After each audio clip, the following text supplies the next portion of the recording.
늘 해석이 중요합니다. FOMC 바로 다음에 미국 반응은 안도하는 분위기였거든요. 하루 만에 또 빠지는 분위기, 우리 시장도 같이 내리고 있습니다.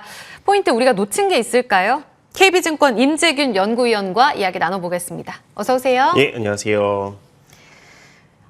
시장은 불안한데 파월은 왜 믿고 있나 이렇게 또 주제가 달렸단 말이에요. 이렇게 이야기를 좀 풀어가 봐야 될 것 같은데 일단 달라진 시장 분위기부터 짧게 가겠습니다. 외환 쪽이요. FOMC 소화하고 나서 1,460원으로 다시 레벨대가 올라갔어요.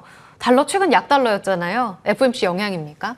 FOMC 영향도 있다라고 보시면 될 것 같습니다. 아무래도 이제 전일에 있었던 FOMC에서는 시장이 해석을 한 것은 좀 다소 완화적이었다.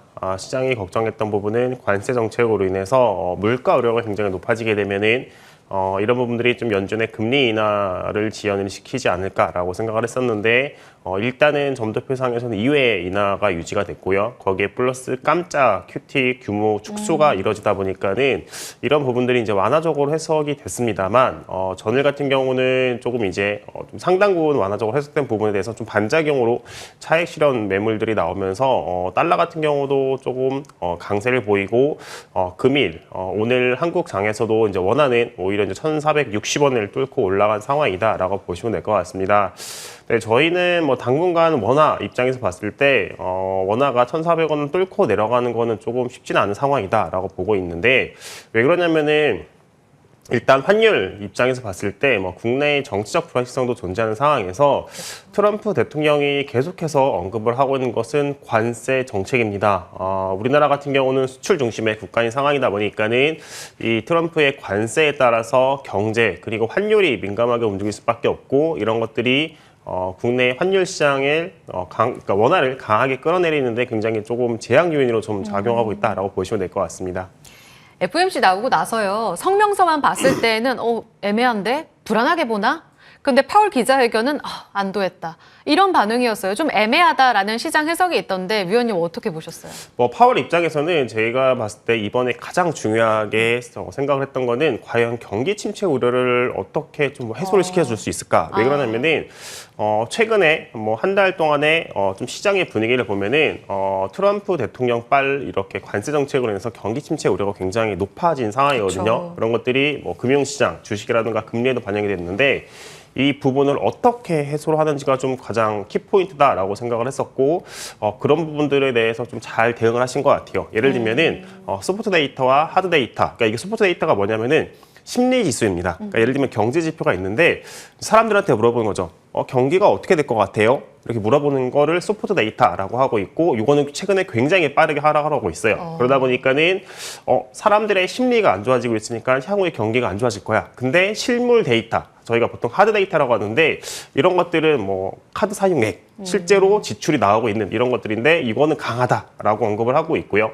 또 하나, 소프트 데이터와 하드 데이터가 상관관계가 좀 있다. 예를 들면 소프트 데이터가 먼저 하락을 하면은 후행적으로 하드 데이터가 하락을 하는 모습들이 나왔는데 파월 연준의장은 이번에 언급을 한 게 그렇게 기밀하지 않다라고 하면서 심리 지표는 하락을 했지만은 실제 경제의 펀더멘탈은 굉장히 견고한 상황이기 때문에 시장에서 생각하는 만큼 침체가 가능성이 높지 않다라고 하면서 굉장히 경기가 강하다라고 강조를 한 상황이다라고 보시면 될 것 같습니다.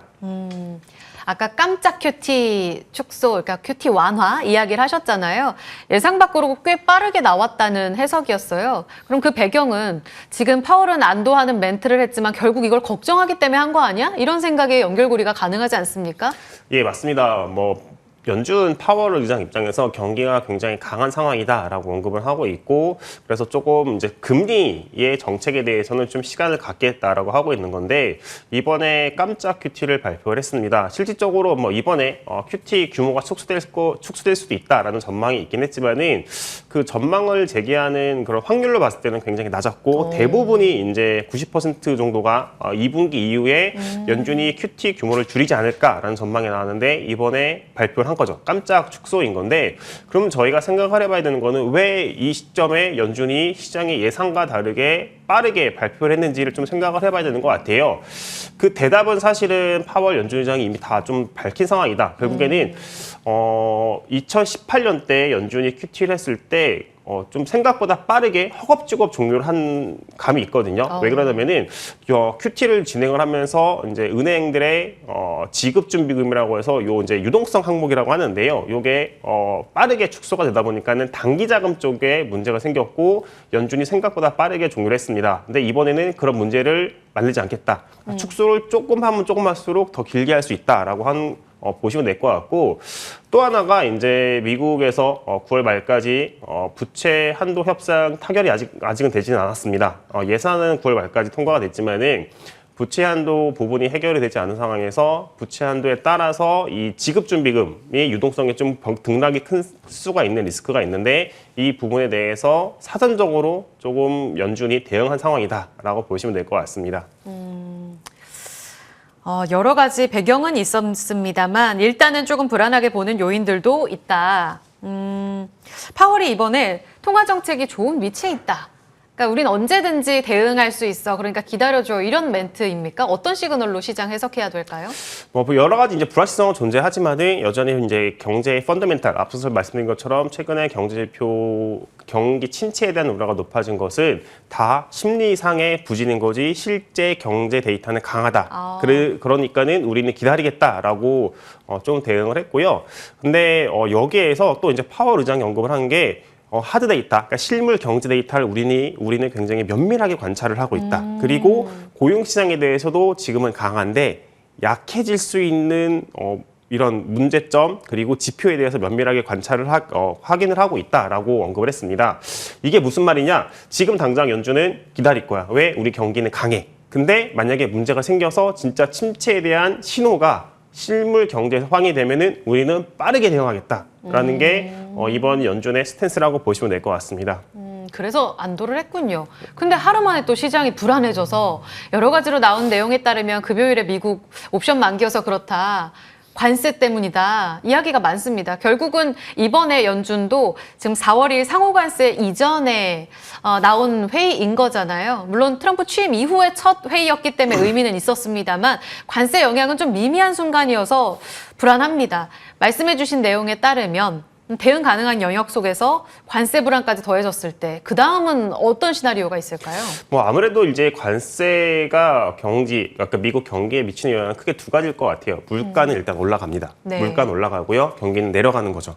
그럼 연준이 여기에 어디에 더 무게를 두느냐에 따라서 사실은 이제 통화 정책의 경로, 그러니까 인하 속도, 인하 폭이 바뀔 수 있는데, 일단은 파월 연준 의장은 경기가 강하니까 기다리겠다. 근데 이번에 성장률이라든가 물가 전망치를 보면은 물가 전망치를 올렸습니다. 네, 큰 예. 폭으로 올렸고, 그리고 이거에 대해서 파월 연준 의장은 관세 부분을 반영을 했다라고 언급을 했어요. 그러면 저희가 좀 확인을 해봐야 되는 거는 이 관세 정책이 계속해서 미국 경제에 영향을 미치는 것일까, 물가에 영향을 미치는 것일까, 아니면 일시적일까를 생각을 해봐야 되는데, 파월 연준 의장은 일단 본인들의 기본 시나리오는 관세 정책은 일시적이다. 네. 관세가 물가에 미치는 영향은 일시적이다라고 언급을 했습니다. 그래서 물가 전망을 보더라도 올해 물가 전망치는 올라갔습니다만 내년, 내후년 같은 경우는 거의 이제 유지가 된 상황이다라고 보시면은 실질적으로 관세 정책이 물가를 끌어올리겠지만은 이 부분은 일시적이고 내년, 내후년이 되면은 완화가 되니까는 연준 입장에서는 금리를 더 인하할 수 있는 여력이 생긴다라고 보시면 될 것 같습니다. 우리 영향까지 가볼까요? 지금 오늘 우리 시장은 좀 약하기는 한데요. 연준의 2회 인하, 우리 한은에서도 지금 기준금리 인하 추세를 그리고 있습니다. 이런 유동성 효과가 우리 증시의 지금 분위기를 한 번 더 끌어올릴 수 있을까요? 아무래도 일단은 연준이 QT를 깜짝 그리고 축소를 했다는 점은 분명히 유동성 측면에서 되게 좋을 것 같아요. 왜냐하면은 QT를 한다는 거는 이제 시장의 유동성을 흡수를 하는 거거든요. 흡수를 하는 건데 축소를 줄였습니다. 규모를 줄였다는 거는 흡수는 계속 하는데 흡수하는 이 속도가 줄어들다 보니까는 유동성이 더 풀린다라고 보시면 될 것 같고, 거기에 또 하나 이제 유럽에서 보면은 유럽이 상당 기간 10년 넘게 굉장히 긴축 재정을 강조하고 있다가 최근에 이제 굉장히 급선회를 하고 있습니다. 재정을 쓰겠다는 건데 재정을 쓴다라는 거는 결국에는 시중에 돈이 풀린다라고 보시면 될 것 같고, 이런 점들이 우리나라 증시 유동성 측면에서 봤을 때는 좀 긍정적인 영향을 받을 수 있는 상황이다라고 보고 있습니다. 긍정적으로 기대해 볼 수 있겠습니다. QT가 이제 완화되면서 덜 축소할게. 그러니까 일부 풀리는 효과. 변화, 그리고 2회로 유지가 됐지만 여기에서의 변화 요인까지도 다음 회의까지 한번 지켜봐야겠습니다. 임재균 KB증권위원과 함께 이야기 나눴고요. 다음 회의 때 또 뵐게요. 네. 같이 인사 나누면서 저희 출발 성공 투자 같이 물러가겠습니다. 남은 시간 대응 힘내세요.